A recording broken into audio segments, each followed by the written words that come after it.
Welcome to SheTV.com, where board-certified physicians talk to you about women's health. In this episode, Dr. Whitney Driver, a board-certified OB-GYN, talks to us about the difficulties private practice physicians face in today's healthcare environment. Okay, hello, loyal audience. I'm here today with Whitney Driver, MD. She is a board-certified OB-GYN that works with us at Lakeside Women's Hospital. Today, we thought we'd talk a little bit about the difficulties that private physicians face now here in the United States. So, Whitney, you run your own practice, you and your group. Yeah. You own your whole practice. You don't have any venture capitalists involved. You don't have any hospital groups involved owning your practice. What kind of difficulties has that caused you recently? The biggest difficulty we have is in negotiating with insurance companies and suppliers. So there's a huge advantage when you're a big fish ordering large quantities or performing large procedures. You have more leverage. And so we get lesser reimbursement rates at times. Sometimes we're charged higher costs for supplies. And that can present real challenges for us. Yeah, so our practice is independent as well, and we're having trouble hiring new doctors because the hospitals are paying them exorbitant rates. An anesthesiologist can get paid 25 to 30% more than we can make by billing our own patients. Have you seen that? Yes, it takes definitely a specific personality type to want to work independently, and nothing in medicine prepares you to make those decisions. There's nothing in our medical school training or in our residency that talks to us about the pros and cons of employment versus being independent. So when you come out of residency and somebody's offering you lots of money, that seems like the easiest decision. So you have to have a kind of a different thinker that understands the ins and outs of what that looks like. What is the difference between being employed versus being independent other than the paycheck? Right. I've never been in a situation where I was employed. I've always been part of that's not true. My first year, when I went to work out in Shawnee, Oklahoma, I was employed. So when you're employed, you have a totally different perspective on the business itself. I don't know that it impacts so much how you take care of the patients. You still take good care of the patients because that's what we're trained to do. Do you think maybe it does have an impact on that? I think there is some impact in it because oftentimes you don't always feel like the patients are yours when you're employed. And these large hospital groups do influence how you care for patients. They dictate often what supplies are available, what procedures you can offer, your schedule. All of those things are dictated to you by your employer. And so there does become, I think, somewhat of a barrier to you feeling that investment in you came to my clinic to see me. There's no other reason that you're here. And what I'm choosing to do today and the services I offer are based on my personal preferences and choices. And I do think that doesn't change how you care and that you're trying to do the best that you can, but I do think it alters that relationship and dynamic for sure. Sure. One thing I've seen for sure is it changes the customer service the physician provides. If it's a big group owned by a hospital or a venture capital company, the docs are just trying to get through the day, get it done. You're going to see a lot more of the doctor looking at the computer keyboard, just trying to get through the electronic medical record, Right. versus the doctor stopping, looking you in the eye and talking to you and listening. Right. And so Lakeside does it in a sort of unique structure where we come in as employees technically, but with the full intention of moving to independent. The goal and structure of our practice is not for doctors to be employed indefinitely.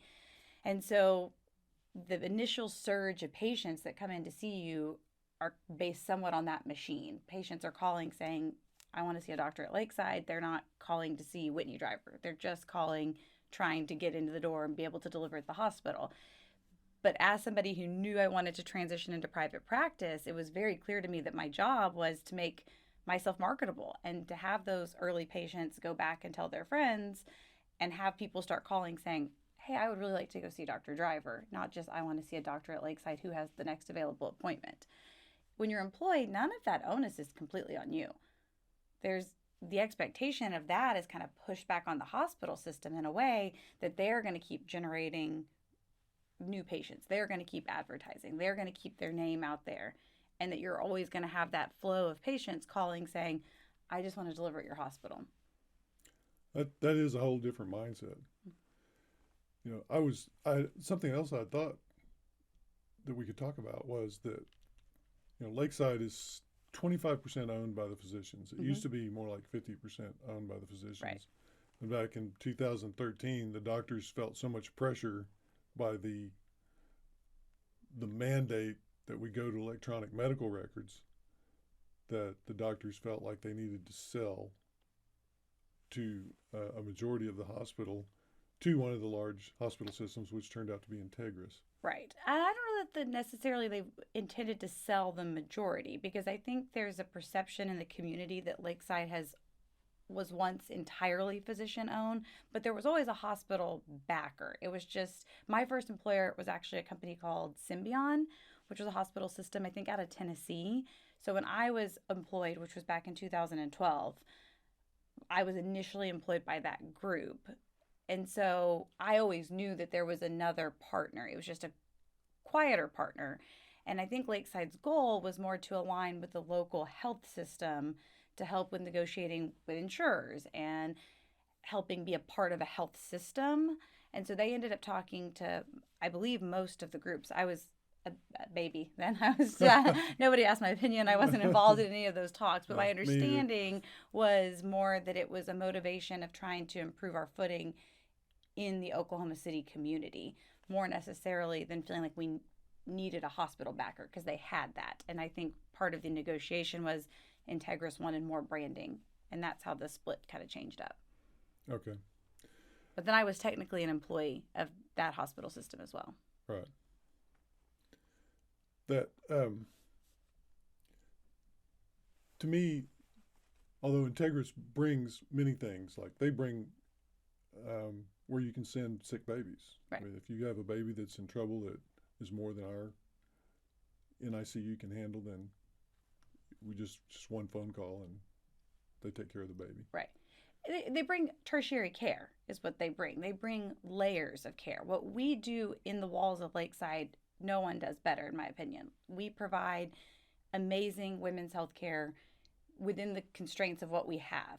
But when you have a patient that needs more specialists, or we need more complexity of care, we need to bring in ICU or different imaging modalities, we have to have that kind of local partner. And so prior to the exclusive relationship with Integris, my understanding of the historical perspective is that they were having to utilize different systems. And so all of the docs at Lakeside had providing options at Mercy and at Deaconess when it was still around, and Integris. And so then all of a sudden you could potentially be rounding at 4 hospitals, and you weren't getting good relationships with one system. So by being a part of the system, it helps to streamline that, where you're not trying to figure out, well, where am I going to go? What am I going to do? If my patient is sick enough that I need to transfer her out of my facility, I have an automatic location. This is where she's going. These are the people I'm reaching out to for help. Right. We, as the anesthesia group, we cover some of the patients in the emergency room. Right. If it's a non-obstetric or non-GYN kind of problem. And I remember it being very difficult sometimes to, like, I had a patient coming in, had a heart attack, and we're not geared up to deal with heart attacks. Yes. So it was very difficult to find a place to transfer that patient to. Once Integris took over, then it was easy. Again, one phone call, and they always accepted the patients. Right. And it's on them to figure out, where does that patient go? Right. This is a patient in our system that needs a higher level of care than our facility can provide. It's no different than when their facilities in Miami or Enid are calling. Those patients need somewhere to go. The system needs to help find where that patient's going to go. Right. Which wasn't what it was prior to that relationship. Right. I have noticed, though, when Integris came in, they brought layers of bureaucracy with them. Yes. Which has made some things more difficult. Like there was one particular employee. This is one that really sticks with me. There's one particular employee who was a nurse who was really good at her job. And she got crossways with another nurse who knew how to work the system because she had come from the big system. And she got the bad nurse, in my opinion, got the good nurse fired. Right. And that wouldn't have happened before Integris took over, because the bad nurse went up the chain to HR and made complaints, and she knew just the words to use, and she got the nurse fired. And it was very devastating for that good nurse, because she had, like so many of our people, the doctors and the employees, had really dedicated her life to Lakeside. Right. Yeah. There are things like that that have been hard. Oh, the bureaucracy is definitely a challenge to overcome. And I always comment that I think one of the greatest benefits that Lakeside has, both as a practice upstairs and as a hospital downstairs, is we're very nimble. We are small, we are streamlined, we are all universally motivated to provide the best care. And the best example I give of that is when I talk about when we made the transition to the enhanced surgical recovery protocol. And the Integris system had a goal of bringing the Mayo Clinic's enhanced recovery surgical protocol to the entire Integris system. And they paid for a group of Lakeside doctors and anesthesiologists to travel to the Mayo Clinic, and the Mayo Clinic put on a conference explaining why you do what you do, how you roll it out, what are the steps to making this be successful, how do you present it to patients, how do you present it to your staff. And so we came back and we applied it at Lakeside, had the data on showing the benefits that we had seen, and the goal was for us to go to every other facility. That was in 2015, and none of the other facilities are doing it as consistently as we are, because we decided as a facility that the research was there and that ARIS was the future, and that was the best way to do surgery. And we agreed that we were going to invest our surgeons and our anesthesiologists' time in going to do this. And when I was a part of the group that went to Mayo Clinic, and when I brought it back and I said, hey guys, this is what we're going to do, there was a healthy dialogue. And then we were like, okay, this is what we're going to do. And now we can't imagine not doing it that way. Still not happening everywhere. Right. Well, that is, I think, another thing that is related to the self-employed doctor. You made that happen. You had help, but it was mainly your project. You took it on, and you're like a bulldog with it. You made it happen. And Yes. that's what it takes. And I think in a lot of the situations where all the doctors are employed, there are no bulldogs. Well, there's no bulldogs, but there's also this confusion over where does the buck stop? Who ultimately makes the decision? Who makes the rules? An example I could give upstairs in the clinic is recently, it's not actually recently, that's not true. Pap smear guidelines are an ever evolving list of recommendations. And so we have made changes as a group as they've come out. We've reviewed the data and been like, I think this is the set of data points we want to follow. But when insurance companies ultimately decided to start paying based on U.S. Preventative Task Force guidelines specifically, our coder biller in the office was able to send an email saying, FYI, these are the guidelines that are being paid for. I think you guys need to review them. And we were able to sit down as a group, look at the guidelines, hear what our trusted coder biller had to say, and say, okay, going forward, these are the guidelines. Dispense it as an email to all of the staff and say, these are the guidelines. This is what we need to be doing. And it was done. Right. There wasn't, well, we need to get a memo. We need to involve this manager or this HR person. Or it was the physicians that own the practice, listened to their trusted advisors within the clinic, made a decision, and then it was done. Right. In Integris, it would have taken 6 layers of meetings Yes. and 6 months. Right. And then it still probably wouldn't have gotten done. Right. Because of And who knows how bureaucracy. long it would have taken for it to have gotten caught. When you're in a small office where I know my coder biller on a first name basis, I sat in her office yesterday chit-chatting with her about her plans to go to Europe and giving her my recommendations on things. Sure. Like there's a personal relationship. So when she comes to me and says, we have a problem, we need to address this, we listen. Right. She doesn't wonder, who do I talk to about this, or what is my chain of command, or who can help me. She knows who will help her. Right. So, well, my wife is also a bulldog, as you would I love your wife. freely admit. It's taken her, she's part of our group, and she's a like a 1% owner of the hospital.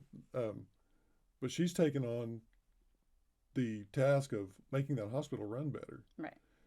And it's taken her, as not any way employed by Integris, but just as a personal mission to make the hospital run better. And so she's like the assistant CEO now, and it's taken somebody like that. Right. And she spends hours and hours, and that's our conversation every night about what this manager said or what that manager said and how she had to argue with this Integris person.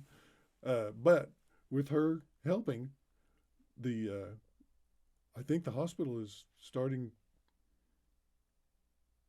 to shine again, really. I mean, Right.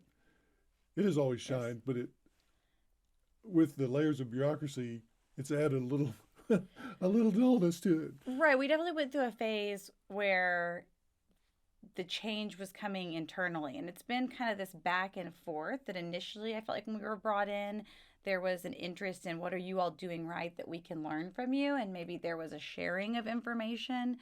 And then there was this very dramatic power shift where it became, we want you to do things more like we're doing it.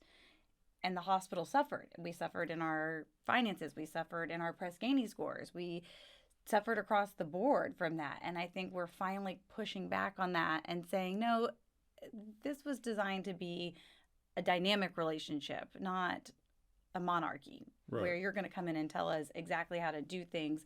And I think the system is slowly recognizing that we do have a lot of benefit and we do have good ideas and we do impact change quickly and effectively. And that is something everyone can benefit from, not just Lakeside. I think very clearly the person who's serving as the temporary CEO while we're looking for a new one, and she's been in that position for about a year. She's an Integris person, and but she's also very much a Lakeside person. Well, I was getting that. Yeah, I was When like, she- well, I'm going to defend my girl. Like she... Absolutely. When she first came in, though, she was an Integris person. Right. But with the influence of the doctors and her being there and seeing how things work there and how different it is from a big hospital in the Integris system, she has become much more a Lakeside person, and So she you should- understands. You should do one of these interviews with her. She actually has deep, long-standing connections to Lakeside, and that's why she wanted that position. She has a very big emotional attachment. So I think it took her time to understand how to fight the bureaucracy. She was so indoctrinated into the system and the algorithm and the ways that the big house does things that I think it took her time to kind of shake that off. But her loyalty and her heart and her desire has always been for Lakeside to continue to shine. It just took her some growing up to understand how to push back a little and how to Yes. and realize that we as the physicians had her back and that we wanted her to apply some counter pressure and we wanted her to think outside of this is what the bylaws say I should be doing and how I should be doing it. And so her story is actually fascinating. I would like to hear it. I'll have to give her a call. Yes, you can. And see Yes, if she wants to do you that. can. That would be- I just that harass would her be- the way you harassed me. Like say you're coming in to do this. That would be a good idea. That would be an excellent idea. I'll have Dr. Bach harass her. She's Yes. good at harassing. No, but I do think she would be a great interview and bring a different perspective to kind of the change in leadership. And we had the same, which I mean, technically we don't even have a CNO anymore or a CEO anymore. So once we made the switch to Integris, that title went away. Integris doesn't want CEOs at individual facilities. And so they like the term CHE. And so we had one person in that role who did this amazing, spectacular job and left impossible shoes to fill. Right. And so it's a big job that she is chasing. Right. Well, thank you for coming here today and helping the audience understand some of the difficulties. Thank you for watching SheTV.com, where board-certified physicians talk to you about women's health.